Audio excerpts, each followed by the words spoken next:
चंदनवा के गाछिया चंदन में चारी शिवा गुरु बैठल हो लाल चंदन में चारी शिवा गुरु बैठल हो लाल हमरो या गाना चंदनवा के गाछिया चंदन में चारी शिवा गुरु बैठल हो लाल चंदन में चारी शिवा गुरु बैठल हो लाल।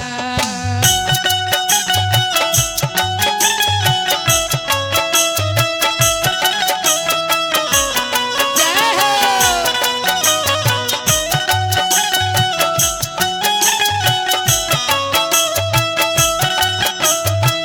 तनी ताली बजा के दीदी।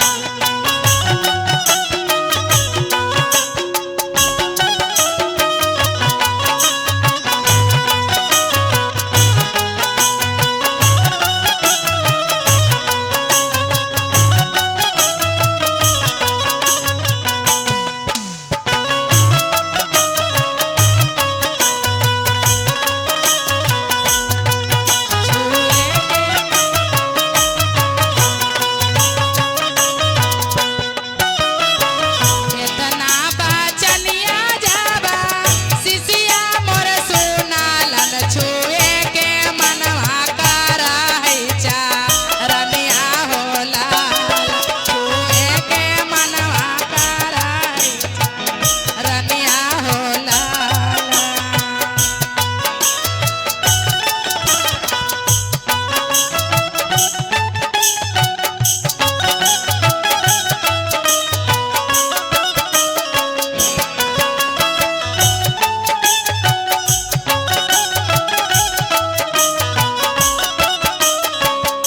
ताली बजा के दीदी।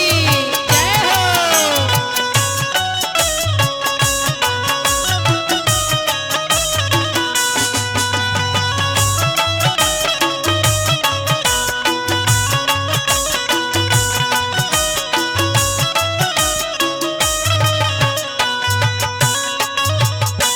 तो क्या कहते दीदी समझलखिन ना कि आप अपना यज्ञना में चंदन के पेड़ रहे वो पेड़ पर महादेव आके बैठलन आ पूछे लगलन कि शिष्या हमर कौन कौन शिव के ज्ञान लेलन है। तब शिष्या कहत कि छुए के मनमा करे चरनिया हो लाला।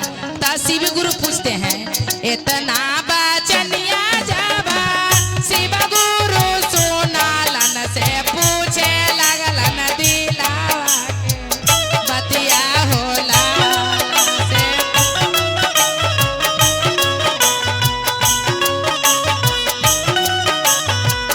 कियता हूँ कैला शिष्या तनमा से पूनावा से किए लेल हो गुरु के अनवा हो लाल।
बोलिए शंकर भगवान की, साचे दरबार की।